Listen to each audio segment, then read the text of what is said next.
Hi guys, my name is Lauren and I'm going to be presenting on the sexual objectification of women.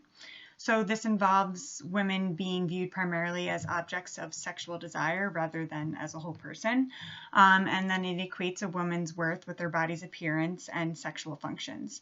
So this results in men judging women almost purely by physical and shallow standards. Women tend to be viewed as less competent, less intelligent, and not fully human. And it's also important to note that this is not only done by men because of the way women are taught growing up, what they see in the media, and how the way men treat them. Oppressed women sexually objectify other women, suggesting that women should conform to these ideals.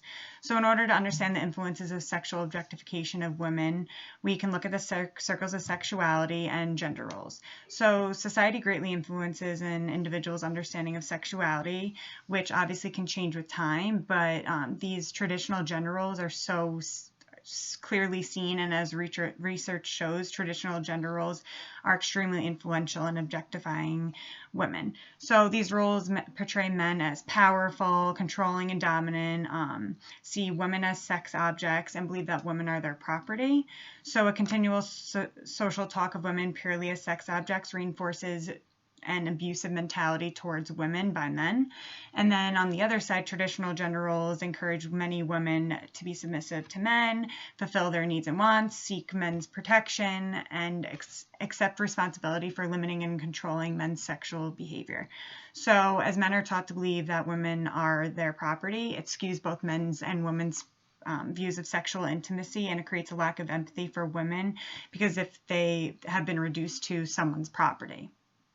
So from a social justice standpoint, sexual objectification is another way that gender inequality is maintained.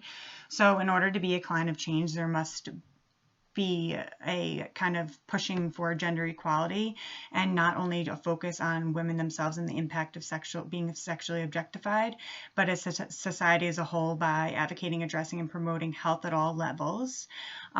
We must empower women to stand up against sexual objectification and speak out. We could do this by educating all genders from any age, from school to adulthood. And with adults, we can collaborate with workplaces to implement safer environments, which will establish trust among all the workers, and then inform women of their choices and help to make their own decisions by, so this would help to limit violence against women and make sure that it does not go unpunished. And men also must be educated because, like I said, they're also victims of sexual objectification because they've been manipulated to believe and all that these roles are true, and they're taught from birth.